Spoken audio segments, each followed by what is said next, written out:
Hi, my name is Rainier Vermaak and I'm the Head of Compliance and Risk for Workerslife Group. What is the role of the risk department in an insurance company? Okay, the risk department in a company assists management with the strategic and operational objectives and to make sure that they achieve these strategic and operational objectives by mitigating all risks involved in the company. According to a survey conducted by the Global Risk Management, cyber attack or data breach was ranked number one in the top 10 of risks facing the insurance industry. Please take us through the definition of cyber attack and how can insurance organizations protect themselves from it? Cyber attack is when there is a malicious action by an outside company or an outside group of individuals against the data system or the database of a company. How we mitigate against these risks is through various, first I think it's important to understand that there are various ways that cyber criminals attack your systems. So the first one is your normal phishing attacks. That's with a P, not with a F, where they will send emails to all the employees in the company and try and get access to the systems through that route. Then you also have denial of service attacks, DOS attacks, where they'll have a huge number of people that log into the company systems and try and deny them services. So what they do is they actually overload the systems. Then you have the man-in-the-middle attacks. That's where you'll see these days banks and lawyer firms and stuff like that.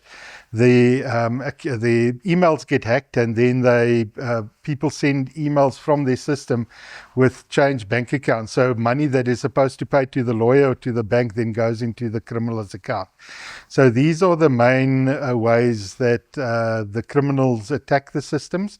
And then most of your ways to mitigate cyber risk is through systems. Obviously training people not to click on links in mails that they don't know where it comes from. But also at Workerslife Group, we have very sophisticated systems which mitigate cyber risk, such as Dark Trace, which is a learning system, that assists us greatly in mitigating our cyber risk within the company. That is very true because in most cases we do receive emails employees without the understanding of what is being said there. We click on the links and only to find ourselves that we're being attacked. Yeah. So it's very important what you're saying to say that we need to get training to understand these things, or even the different types of cyber attacks that companies are accustomed to. So that is very true. With the growth of AI being artificial intelligence, posing its benefits and cons equally, what are the risks associated with the integration of AI, and how best can the insurance industry adapt to it without compromising itself? I think in the last few months, there's been quite a few courses and congresses where this had been discussed by the regulatory bodies. And I think in many cases, with the exponential growth of AI over the last few years, well, not even over the last few years, over the last few months, I think a lot of companies are almost making it as they go along at the moment. From a risk perspective, there are certain risks involved in the use of AI. The first risk would be your data integrity and your data, and that deals mostly with the POPIA Act, as well as your data. Obviously, the data has certain identifiers. Now, there is a risk that AI could strip away the protections in those data sets, and then the identifiers would become available to people, in the wider public. The second thing is your algorithms. As with anything in computers, and AI is actually just a large algorithm set. So if there are deviances within the algorithms, you will find that the outputs are not accurate. So that is important because I know some companies actually now use AI to determine whether they pay claims or whether they don't pay claims. And if there are corruptions within the algorithms that they use to determine this without a human supervision element, the claims might be declined when they're supposed to be paid.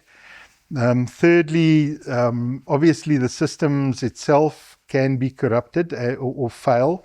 And then, finally, tied to the systems and to the data sets is once again cybersecurity and the risks associated with that. So that would be the four major risks in the adoption of AI systems within an insurance company.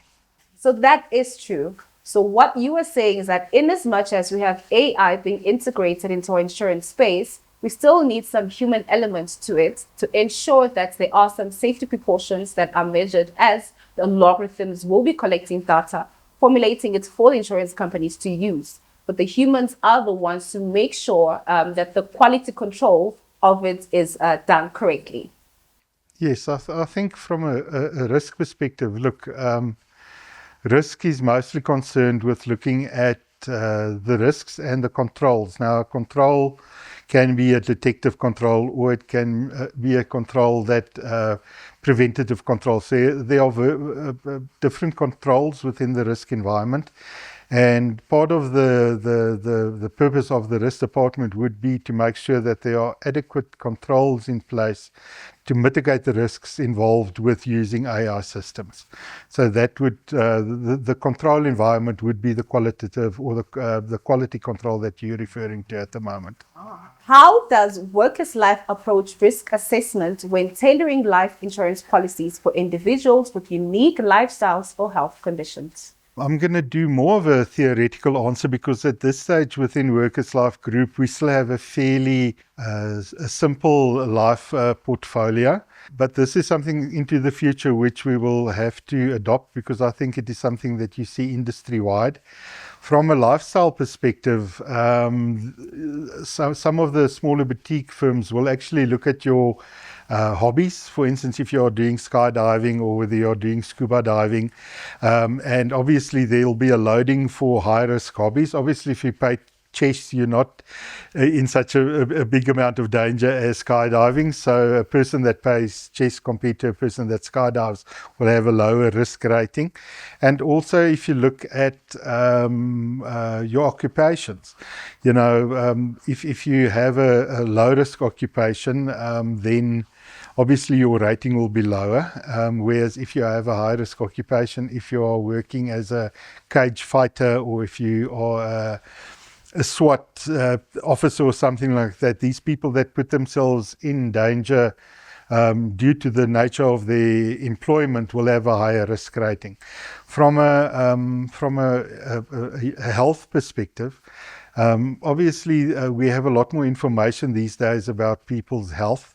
So there might be loadings based on whether you are diabetic or whether you've had a previous cancer scare. So you have to take those into account because obviously you are at a high risk, for instance, if you are diabetic, of developing heart problems and such conditions. And also, there's a lot of programs now which helps with chronic diseases. So that will also be taken into account. For instance, some of the big insurers now, if you are a diabetic or if you are HIV positive or something like that, but they can have proof that you are on a chronic plan and that you take your medicine regularly and that you don't skip your treatments and stuff like that, they will actually, that lowers your rating because a lot of the chronic diseases these days with proper management will not significantly impact your life expectancy.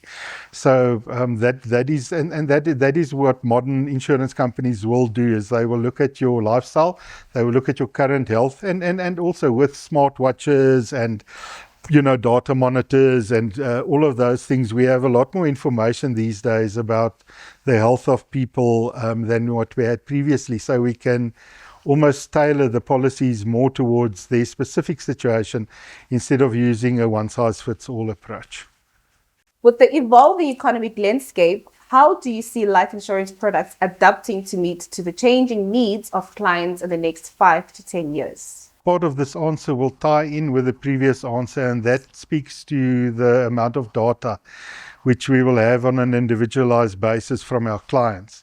So hopefully in the future, in the next 5 to 10 years, we'll be able to provide a tailor-made product for people instead of using a one-size. Look, I mean, at the end of the day, the basic principle of insurance is that one group of people that are healthy cross-subsidizes another group of people that are slightly older and probably have less years to pay into the insurance product of their choice at that stage.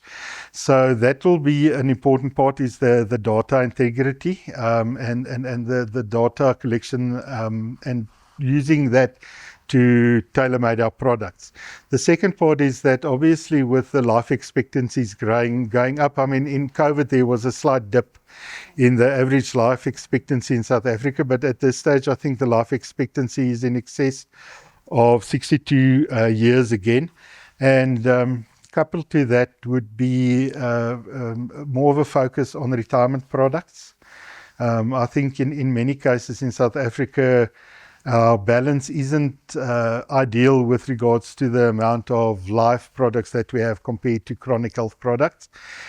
So those would be the two. And then, thirdly, I think in the next 10 years, there'll be more, we'll use technology more. I mean, obviously, even if you look at how products have been sold over the last 5 years, there's been a huge move from having face-to-face selling, whereas now you can actually go onto the internet and buy any product that you want from any company.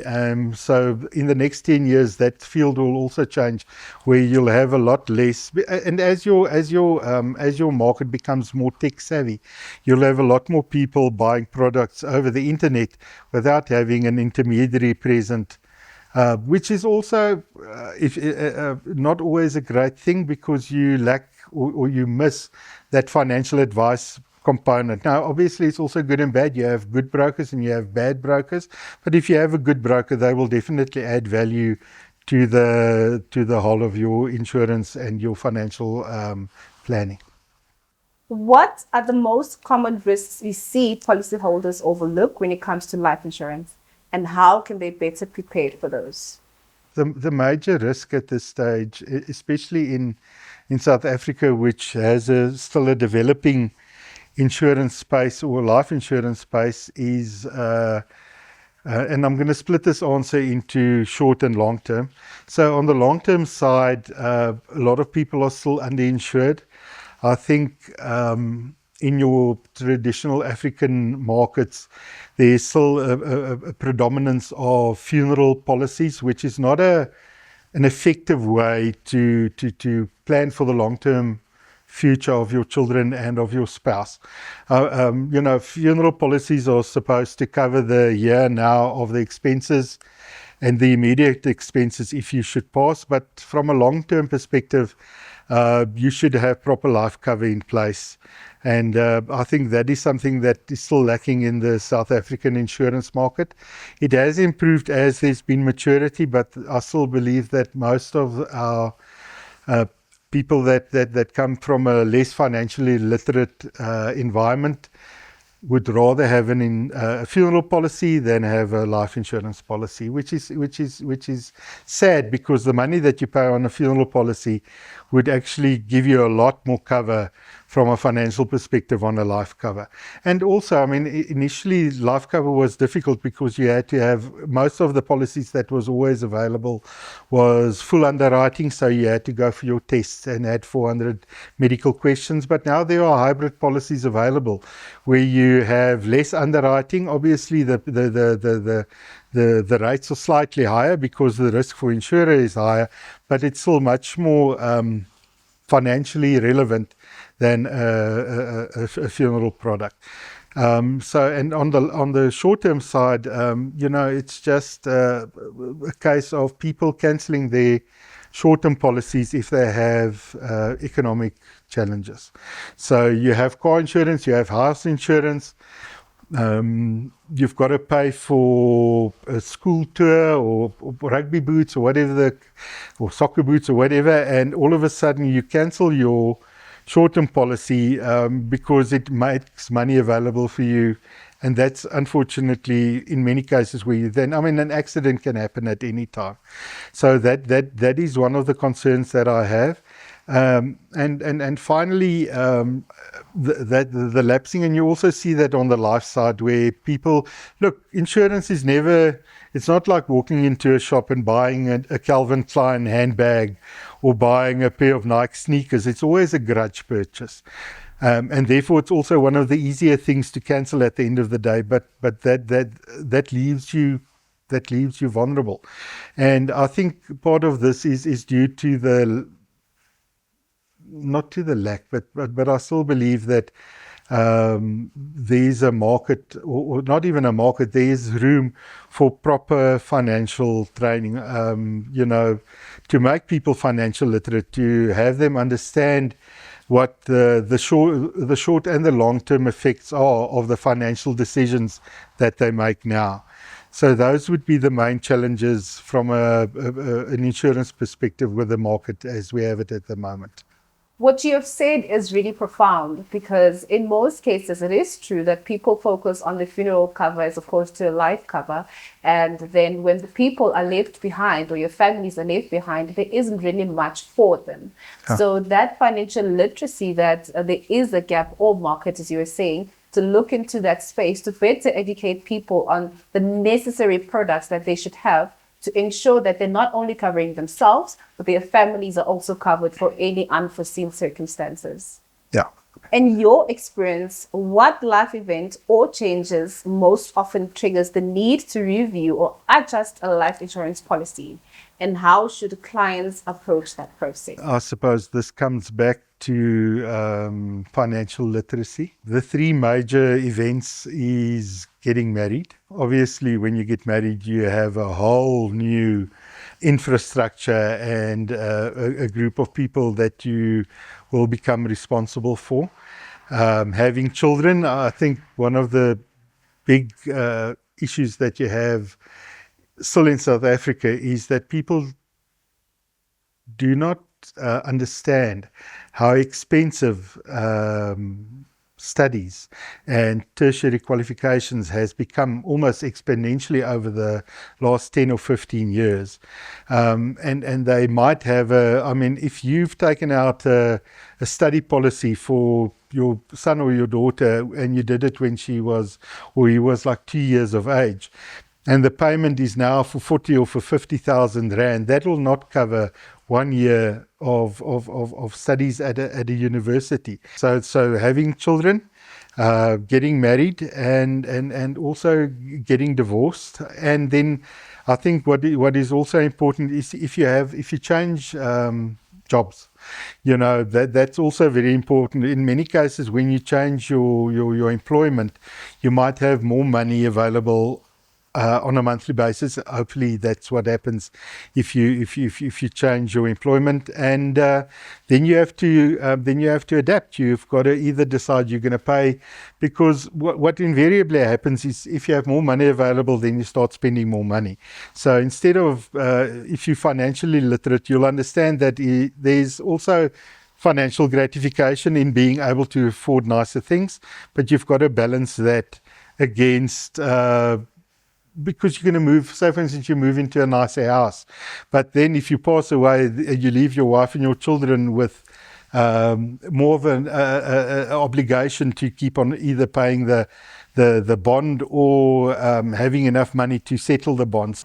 What you're saying is really true, because in most cases, what we don't look at is the purchasing power of the money we have. So you can buy or get insurance that covers for your children's education, so to speak, where in today's currency, 50,000 might be worth something, but in 5-10 years to come, it's not something worthwhile. No. So it is very important for people to continuously go back to their policies or whatever they've underwritten and check the financial power of the money that they've set aside, because you can look back, you would be paying probably 200 or 300 rands for ample years, but the payout by the time where you need it is not really enough to cater for your needs. So what we can summarize to say that in as much as you take your policies, please be vigilant and go back over and over again and just check to see if what you are covered for will cater for your needs in times where you need them to. Yeah, I agree.